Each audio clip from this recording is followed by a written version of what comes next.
ஒரு சொத்து வச்சுக்கிட்டு விற்கலாமா வேணாமா அப்படின்னு யோசிக்கிறவங்களுக்கும் சொத்து நம்ம வாங்கலாமா, நம்மளால் வாங்க முடியுமா, சொத்து இவ்வளோ விலை அதிகமாக இருக்குது நம்மளும் வாங்கணும் அப்படின்னு ஆசைப்படுறவங்களுக்கும் நடுவில் ஆசை ரியல் எஸ்டேட் ஏஜென்ட் புரோக்கர் நாங்கள் சிக்கிற தவிப்பை கொஞ்சம் கேளுங்க.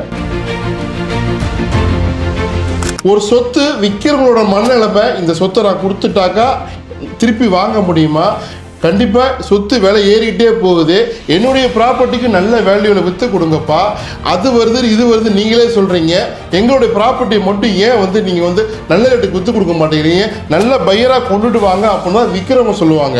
ஆனால் வாங்குறவங்க என்ன நினைப்பாங்க, என்னப்பா அது போன மாதம் ஒரு ரேட்டு போட்டிங்க, 6 மாதத்துக்கு முன்னாடி ஒரு ரேட்டு இருந்துச்சு, இன்றைக்கு ஒரு ரேட்டு சொல்கிறீங்க அப்படின்னு சொல்லுவாங்க.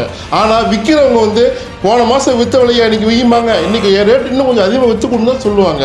அப்போ என்ன நினைக்கிறாங்க, வாங்குறவங்க இவங்க தான்ப்பா விலை ஏற்றுறாங்க, இவங்களால தான் விலை ஏறுது அப்படின்னு நினைக்கிறாங்க. ஆனால் விற்கிறவங்களுடைய இடத்துல இருந்து வாங்குறவங்க பார்த்தாங்கனாக்கா கண்டிப்பாக விற்கிறவங்க நினைப்பாங்க, இந்த ப்ராப்பர்ட்டி இன்னும் ஒரு 6 மாதம் கழிச்சு எப்படி இருக்கும், இன்னும் ஒரு 6 வருஷம் கழிச்சு எப்படி இருக்கும், அது வருது இது வருது, கப்பல் எங்கள் வீட்டுக்கு முன்னாடி போகுது, எங்கள் வீட்டுக்கு பக்கத்தில் மெட்ரோ ஸ்டேஷன் வருது, எங்கள் வீட்டுக்கு முன்னாடி ஏரோப்ளேன் போகுது அப்படின்னு பல கதைகளை பல டெவலப்மெண்ட்டை எங்ககிட்ட சொல்லுவாங்க விற்கிறவங்க.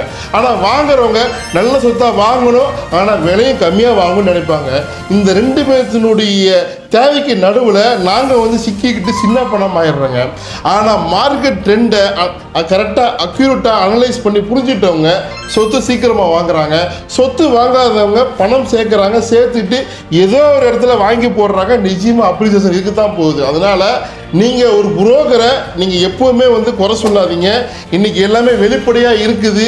ஒரு மார்க்கெட்டில் ஒரு ப்ராப்பர்ட்டியை மார்க்கெட் ரேட்டை விட கொஞ்சம் நியாயமான விலைக்கு கொண்டு வந்து தான் இந்த புரோக்கர்கிட்ட சேல்ஸுக்கு வரும். நம்ம ப்ராப்பர்ட்டியை நம்ம இஷ்டத்துக்கு விலை சொன்னோம்னாக்கா நம்மக்கிட்ட கஸ்டமர் என்கொயரியே பண்ண மாட்டாங்க. அதனால் நாங்கள் விலை போடுறதுனால விலை ஏறுன்னு அர்த்தம் கிடையாது. விற்கிறவங்களுடைய எதிர்பார்ப்பு தான் நாங்கள் உங்கள்கிட்ட கொண்டு வந்து சேர்க்குறோம்.